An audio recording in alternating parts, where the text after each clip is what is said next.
দর্শক, মার্জুক রাসেলের একটা সুন্দর কথা আছে যে, তুমি কারো কাছে ডাল ভাত, কারো কাছে কাচ্চি। কথাটা একদম সত্য কথা। আমরা কারো কাছে ২ পয়সারও দাম পাই না, আবার কারো কাছে বিশেষ গুরুত্ব পাই। সমস্যা হলো আমরা ঘুরে ফিরে তাদের কাছে যাই, যাদের কাছে আমরা মূল্যহীন। আর যারা আমাদের গুরুত্বর লিস্টে রাখে, তাদের আমরা উপরের দিকে রাখে, তাদেরকে আমাদের ভালো লাগে না, তাদেরকে আমরা চাই না।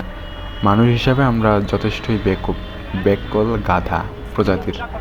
ডাল ভাতের হোটেলে গিয়ে কাচ্চির আশে আমরা বসে থাকি। তো দর্শক, আপনারা অবশ্যই কথাটা বুঝতে পেরেছেন যে আমি কী কথাটা বলেছি।